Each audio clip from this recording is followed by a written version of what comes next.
పాపంలో పడిపోతాం. దేవుడు ఎన్నడూ కూడా మనల్ని మరిచిపోకుండా, విడిచిపెట్టకుండా, ఎడబాయకుండా తన చేతుల్లో చెక్కుకొని ఉన్నప్పుడు ఆ చేతులను మనం ఎలా ఉండాలంటే అణిగి భద్రముగా కాపాడబడాలి. లేదయ్యా, నీ చేతిలో ఉంటే క్రమశిక్షణ కలిగి ఉండాలి. నీ చేతిలోకి వచ్చే సినిమా పాటలు వినకూడదు, నీ చేతిలోకి వచ్చే సీరియల్ చూడకూడదు, నీ చేతిలోకి వచ్చే వ్యర్థమైన మాటలు పలకకూడదు, నీ చేతిలోకి వచ్చే కోపడకూడదు, నీ చేతిలోకి వచ్చే బూతులు మాట్లాడకూడదు, నీ చేతిలోకి వచ్చే ఒక్కాకేసుకోకూడదు, నీ చేతిలోకి వచ్చే ఇంత క్రమశిక్షణగా నేను ఉండలేను బా. కాబట్టి నీ చేతిలోంచి నేను కాస్త పక్కకు పోతా అని కొంతమంది ఏం చేస్తారంటే పక్కకి వెళ్ళడానికి ఇష్టపడతారు. అలా పోయినటువంటి ఒక వ్యక్తిని మీకు చెప్తాను.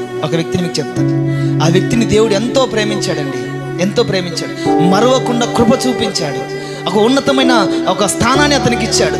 ఇశ్రాయేలు ప్రజలకే రక్షకునిగా అతన్ని భూమి మీదకి పంపించాడు. తిన్నగా దేవుని చేతిలో ఉన్నటువంటి వ్యక్తి వేరే స్త్రీ చేతిలోకి వెళ్ళిపోయాడు. అమ్మా వినాలి, నేను చెప్పానుగా, చేతిలో ఉంటే క్రమశిక్షణ, ఇక్కడ ఉంటే ఫ్రీడమ్. ఏంటిమా? ఫ్రీడమ్, స్వతంత్రత. ఇక్కడ ఉంటేనేమో క్రమశిక్షణ, కుడి చేతిలోనే క్రమశిక్షణ. కాస్త ఎడం చేతిలోకి వెళ్ళాడు, ఫ్రీడమ్, సంతోషం, ఆనందం, ఉత్సాహం, ఉల్లాసం అన్నీ.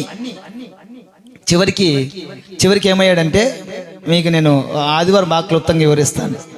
చివరికి ఏం చేశాడంటే, దేవుడు నేను తన చేతిలోంచి పక్కకు వచ్చినా, నాకు ఇష్టం వచ్చినట్లు బ్రతుకుతున్నా, కంటికి కనిపించినట్లు, మనసుకు తోచినట్లు, హృదయానికి కనిపించినట్లుగా నేను ప్రవర్తిస్తున్నా, దేవుడు నన్ను మర్చిపోలేదు అనే భ్రమలో బ్రతుకుతున్నాడండి.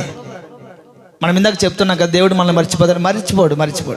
ఆయన ఎన్నడూ కూడా మర్చిపోడండి. కానీ ఎప్పుడంటే ఆయన దేవుని చేతిలో మనం ఉన్నప్పుడు ఆయన మర్చిపోడు. కోడి తన పిల్లల్ని రెక్కల కింద ఎలాగైతే